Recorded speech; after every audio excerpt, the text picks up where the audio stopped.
This is the Oasis. It's a place where the limits of reality are your own imagination. Greetings, programs. People have wondered who Ready Player One is for as a film. They don't think it appeals to the current youth. They don't think it appeals to an older demographic who won't understand it, apparently. The person it's designed to appeal to appears to be me, because I really enjoyed the film and read a lot into it and saw a lot in it. I don't understand the hatred towards the film or the book that seems to be coming from pretty much all quarters, whether you're an old gamer, an internet settler, whether you're a social justice warrior or whatever else. Lots of people seem to be kind of united in their dislike or distrust of this film. A lot of cynics seem to be earning points by damning it for what it is, and none of this really makes any sense to me. It's a fairly basic story, you know. Boy meets girl, they kiss under the light of a silvery moon from sun that explodes for no readily apparent reason, or not. But yeah, boy meets girl against the background of a dystopian future in which they're fighting for something. In this case, for basically a free internet. The Oasis is this wide open, basically free virtual reality which was set up by this guy who had grown up in the 80s. He dies, but his will is to leave basically the controlling interest in this Oasis, this virtual reality, to anyone who can decipher his clues, find 3 keys, and with them unlock an Easter egg, which is obviously a reference to Easter eggs in computer games, you know, hidden ideas, hidden files, hidden features, things like that exist in pretty much every game these days. There's always something hidden away somewhere. So yeah, it seems to speak to the times. It certainly speaks to nerd culture, perhaps somewhat cynically. Some people seem to think, and it is packed with references. Simpson reference. It's dense with meaning to people who can decode these things. I had the piss taken out of me on Twitter for pointing this out, that this is full of subtext and meaning and points of reference. It's just that they're pop culture points of reference to people who grew up in the 80s and 90s. They seem to have advanced the references a bit, perhaps trying to appeal to a newer audience. So everywhere you look, there is something that you can latch onto and you can grab meaning from.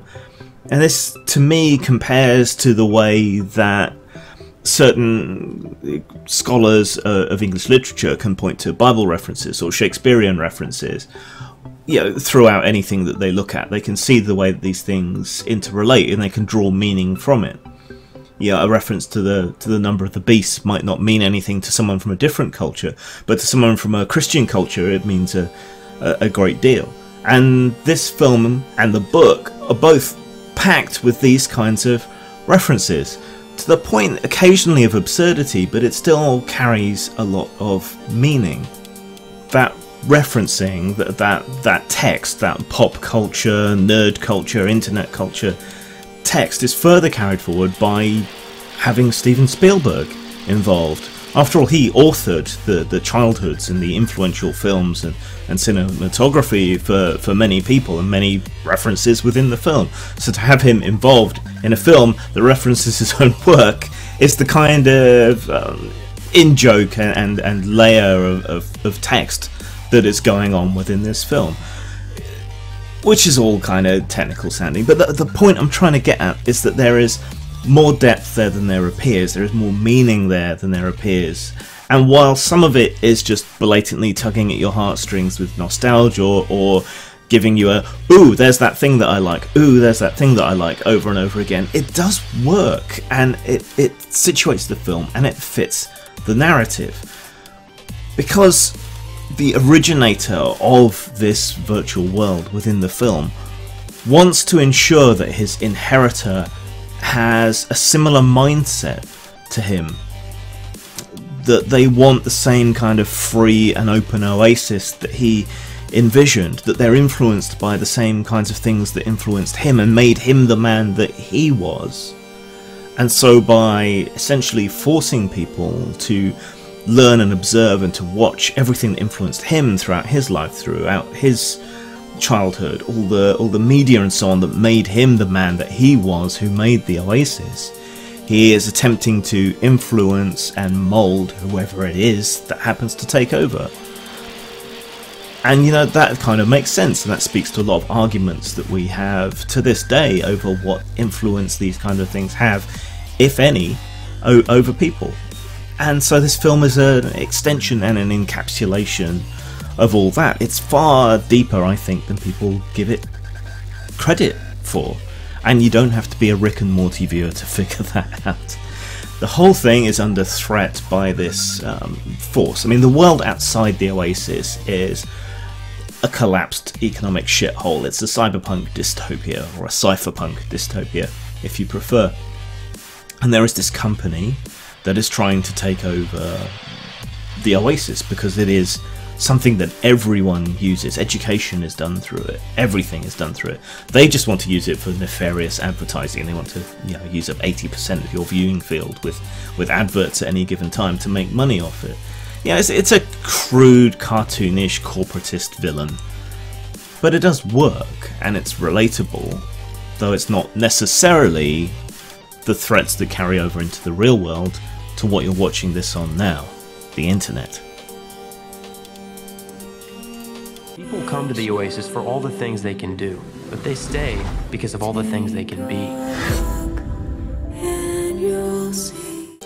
The film has a good look and feel. It doesn't have the same sort of stark contrast between the virtual and the real that The Matrix does. But it does use the limitations of what it has through its computer rendering of life within the Oasis to better effect than The Matrix did. The contrast between the two is different, in some ways higher. The Oasis is just shy of believable as a real physical space, and that can be a little jarring, such as there's a sequence within the hotel from The Shining where the hotel looks more real than the characters who are in it and what they're doing. And that is a little odd, because if the Oasis is capable of rendering such a high level of realism, why wouldn't it do that at all times? But as a visual trick to use, that works well. And the deliberate uncanny valley that exists within the virtual world makes the CGI in the real world where it's used less intrusive and less obvious, and that works really well. I mean, the graphics are great for what they are, but they're deliberately not as good as they could be, if that makes sense, but it all works. This is meant to be in the distant future, but in many ways it kind of calls back. The stacks remind me of the trailer park and its usage within The Last Starfighter, for example, the wacky neighbours. We don't really get to know them in the same way that we do in The Last Starfighter, but it grounds in that same kind of feel, and it's possibly a reference to it. Who knows? But the real world doesn't feel as futuristic as perhaps it should. It's as if development has stopped, but then maybe that's deliberate as well. It's kind of hard to tell. It just doesn't quite feel as grim and nasty as it could be or should be. It's just kind of hinted at rather than explicitly shown necessarily. But you know, you do realise that the corporations are running things, and their style is clean and distinct from the kind of earthier, dirtier life amongst the stacks, and our hero when he's in the real world, and the rest of them who appear to be living on the fringes, in junkyards, in abandoned buildings, and stacks of trailer parks. Within the world, it is wild and crazy, but not necessarily as wild and crazy as you might want it to be. I think this is to keep things relatable, and this is something I noticed in the book as well, and something that has been commented on in other science fiction novels and so on that talk about virtual reality. And you can look at the real world for references as well. What do people do in The Sims? They build their dream house. They don't necessarily build something wild and wacky. What do people do in Second Life? They create identikit beautiful avatars and have sex and build normal looking houses and things that obey the laws of reality, which it's not necessary to follow in a virtual world. There are things that break that in this, but there are things like artifacts, which is something else that the designer of the world left behind. These are things that kind of break the game, like impenetrable force fields or rewinding time, or weapons of that can destroy a whole area, a whole planet as it is in the Oasis. But the design overall, it works, and it's so dense with references that this is a film you probably really want to watch at home, not at the cinema, because you want to be able to pause and rewind and move frame by frame to pick out all the things that you recognise and to try and thread together their significance in reference to the rest of the film. But all things considered, I think all the design choices were right for the film.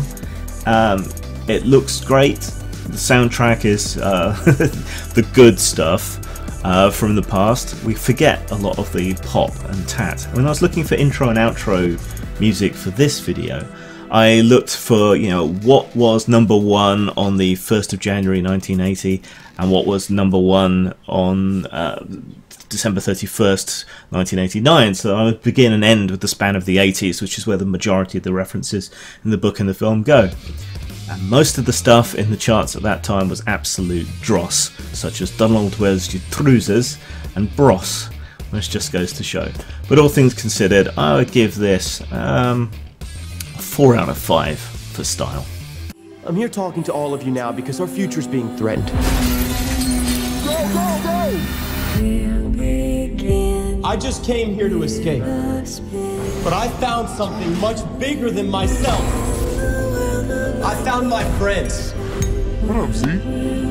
When it comes to substance, the plot is pretty basic, but it does apply to the times in which we find ourselves. It is relevant in many ways. I think anyone who pays any attention to what has been going on with the internet in recent years can draw parallels between the film and real life. So it speaks to our time, which is what good science fiction tends to do.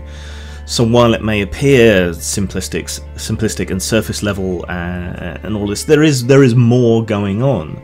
And that's just in terms of the overarching plot. In terms of everything else, there's as much substance as you want to go in and look for. Some of it's nostalgia, and you'll miss out on that if you're not a child of the 80s and 90s. I think you'll miss out on a great deal. If you are, there's even more there for you, and if you care to do the research, like the egg hunters, the gunters within the film, if you want to do what they do and try and find out everything, you'll have yourself a project and something that will lead you to all kinds of good, if somewhat cheesy perhaps, media, like Buckaroo Banzai, for example. So there's substance that works on several levels, and most of it's meta to the film itself. It references the real world, it's full of references within itself to pulp media, internet culture, games and so on. So there's as much depth there as you want to look for. So given it's so densely packed with meaning and references, I would have given it a 5 out of 5 for substance, and kind of surprised myself by doing so. But because it's not necessarily accessible to everybody, I'm going to knock it down a point and give it 4 out of 5 for substance. Welcome to the rebellion, Wade.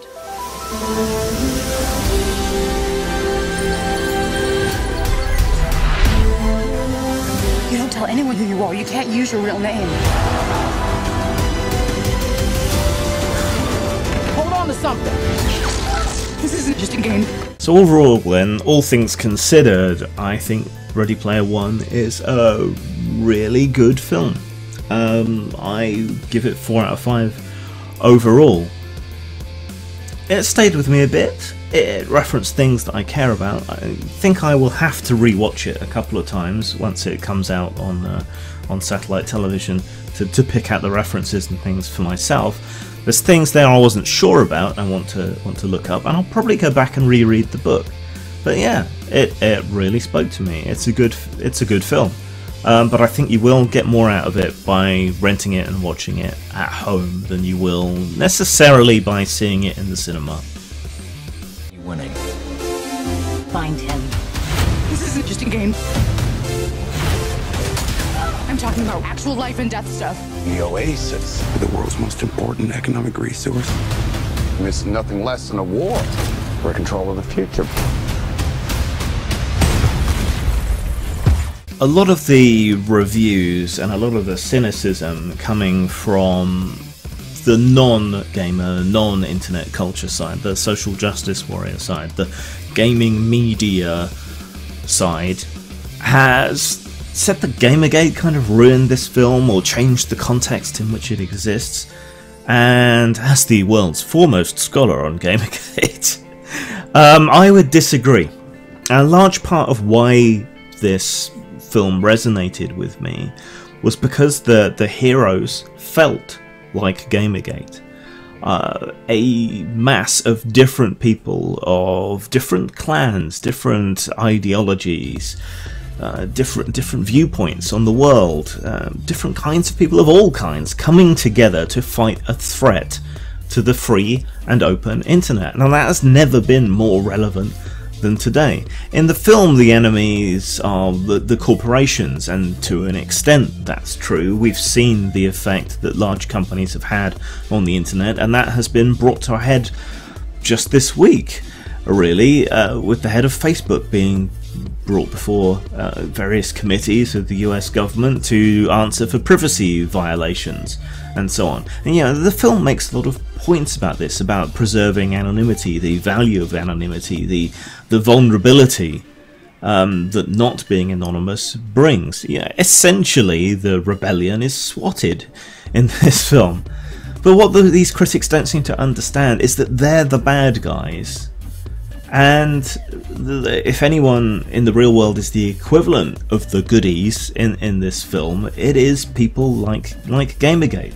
The people willing to stand up and fight and shout and raise a fuss because they want to retain a free and open internet where you can play a character or realize your deepest, most actual self.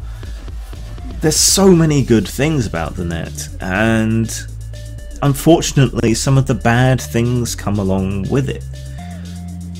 Noobs, trolls, spawn campers, abuse. But the wonderful thing about the online world is that none of it really matters to your real world unless people try to cross the streams. If someone is harassing you, 2 clicks and you never have to hear from them again. The idea of fighting to retain a free internet has never been more relevant. From the data scraping practices of Facebook and any other social media company just about you care to think of, from Foster and Sesta, which have started to hold websites accountable for things that users do on their websites, at the moment mostly affecting porn and sex workers, but it's going to affect the rest of us. It already is affecting the rest of us. And that's only going to get worse unless it gets overturned by a Supreme Court appeal of some kind in the States, and who's going to have the money for that? Censorship in the UK of what can be produced here, what can be uploaded online here. Soon you're going to have to give your identity if you want to access adult material, and there's no way it's going to stop with just adult material. The internet is under siege by government, by corporations, by moralizing busybodies who often provide the excuses that the other two forces need, or pressure upon them to make them change. There has never been a time in my experience in the history of the internet where it has been under such threat, and yet that the internet is now in the hands of normies seems to mean that the majority of people aren't aware of these issues, don't care about these issues, or even approve of these issues. And you don't really learn the value of something, such as the free, open, and anonymous internet, until it's gone. Ready Player One should mean more to more people, and it should be a clarion call to people to stand up for what we have. Zang.